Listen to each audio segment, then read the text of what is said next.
Thank you. ನಾನು ಕೊಡಗು ಜಿಲ್ಲಾ ವರದಿಗಾರ ಅನು ಕಾರ್ಯಪ್ಪ.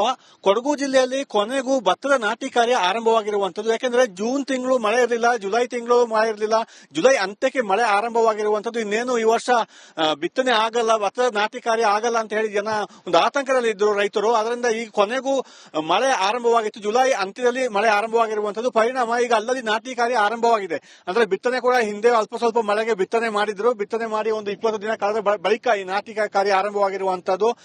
ಇದು ನಾವು ಈಗ ಮಡಿಕೇರಿಯ ಕೃಷಿ ಇಲಾಖೆಗೆ ಸೇರಿದ ಗದ್ದೆ ಇದು. ಈ ಗದ್ದೆಯಲ್ಲಿ ಪ್ರತಿ ವರ್ಷ ಇವರು ನಾಟಿ ಕೆಲಸ ಮಾಡ್ತಾರೆ. ಅದೇ ರೀತಿ ಈ ವರ್ಷ ಕೂಡ ನಾಟಿ ಮಾಡಿದ್ದಾರೆ.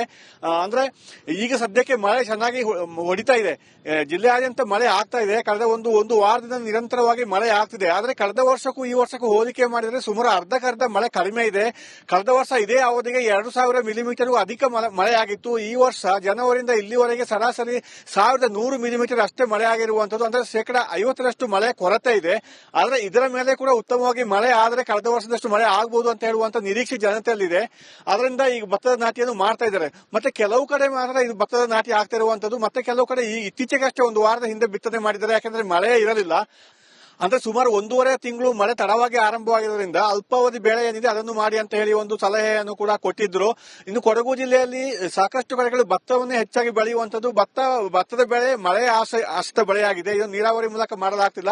ಕೇವಲ ಮಳೆ ಹೊಡೆದ್ರೆ ಮಾತ್ರ ಭತ್ತದ ಬೆಳೆ ಆಗುತ್ತೆ. ಮಳೆಯನ್ನು ನಂಬಿ ಪ್ರತಿ ವರ್ಷ ಸಾವಿರಾರು ಹೆಕ್ಟೇರ್ ಭತ್ತವನ್ನು ಬೆಳೀತಾರೆ. ಅದೇ ರೀತಿ ಈ ವರ್ಷ ಕೂಡ ಭತ್ತವನ್ನು ಬೆಳೆದು ಸ್ವಲ್ಪ ತಡವಾಗಿದೆ ಮತ್ತೆ ಕಡಿಮೆ ಆಗಿದೆ. ಕೆಲವರು ಭತ್ತವನ್ನು ಈ ವರ್ಷ ನಾಟಿ ಮಾಡ್ತಾ ಇಲ್ಲ, ಯಾಕಂದ್ರೆ ಮಳೆ ಕೊರತೆ ಎದುರಾಗಿತ್ತು, ಬಿತ್ತನೆ ಮಾಡಿ ತಡವಾಗಿದೆ. ಅದರಿಂದ ಈ ವರ್ಷ ಸಾಕಷ್ಟು ಜನರು ಭತ್ತದ ಗದ್ದೆಯನ್ನು ಅದೇ ರೀತಿ ಪಾಳು ಬಿಟ್ಟಿದ್ದಾರೆ.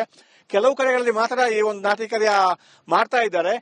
ಕೆಲವು ಕಡೆಗಳಲ್ಲಿ ಇನ್ನೂ ಕೂಡ ಒಂದು 10-15 ದಿವಸದ ಬಳಿಕ ನಾಟಿ ಕಾರ್ಯ ಆಗುತ್ತೆ. ಈಗ ಕಳೆದ ಒಂದು ವಾರದಿಂದ ಉತ್ತಮವಾಗಿ ಮಳೆ ಆಗ್ತಾ ಇರುವಂತದ್ದು ಒಂದು ರೀತಿಯ ಆಶಾದಾಯಕ ಬೆಳವಣಿಗೆ ಅಂತ ಹೇಳ್ಬೋದು. ರೈತರಲ್ಲಿ ಮೊದಲು ಕೂಡ ಮಂದಹಾಸ ಮೂಡಿದೆ ಅಂತ ಹೇಳ್ಬೋದು. ಯಾಕೆಂದ್ರೆ ಇನ್ನು ಮುಂದೆ ಕೂಡ ಉತ್ತಮವಾಗಿ ಮಳೆ ಆಗುತ್ತೆ ಅಂತ ಹೇಳುವಂತದ್ದು.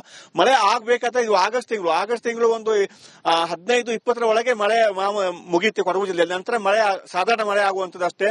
ಧಾರಾಕಾರ ಮಳೆ ಏನಿದ್ರು ಅದು 15-20 ಒಳಗೆ ಮುಗಿಯುವಂತದ್ದು. ಈಗ ಮಳೆ ಆಗ್ತಾ ಇದೆ. ಹಾರಂಗಿ ಜಲಾಶಯದಲ್ಲಿ ಕೂಡ ನೀರಿನ ಮಟ್ಟ ಸ್ವಲ್ಪ ಏರಿಕೆ ಆಗಿರುವಂತ ಬಿಡುವಂತ ನೀರಿನ ಪ್ರಮಾಣ ಕೂಡ ಹೆಚ್ಚಾಗ್ತಿದೆ. ಸುಮಾರು 8,000 ಕ್ಯೂಸೆಕ್ಸ್ ನೀರು ನದಿಗೆ ಬಿಡಲಾಗ್ತಿದೆ. ಆ ನದಿಯ ನೀರು ಹೋಗಿ KRS ಜಲಾಶಯಕ್ಕೆ ಸೇರುತ್ತೆ. ಈ ಎಲ್ಲಾ ಹಿನ್ನೆಲೆಯಲ್ಲಿ ಸ್ವಲ್ಪ ಆಶಾದಾಯಕ ಬೆಳವಣಿಗೆ ಅಂತ ಹೇಳ್ಬೋದು. ಇನ್ನೇನು ಮಳೆನೇ ಇಲ್ಲ, ಮಳೆ ಕೈ ಕೊಡ್ತು ಅಂತ ಹೇಳುವಂತ ಈ ಸಂದರ್ಭದಲ್ಲಿ ಈಗ ಅಲ್ಪ ಸ್ವಲ್ಪ ಮಳೆ ಆಗ್ತಿರೋದು ಒಂದು ರೀತಿಯಲ್ಲಿ ಉತ್ತಮ ಬೆಳವಣಿಗೆ ಅಂತ ಹೇಳ್ಬೋದು.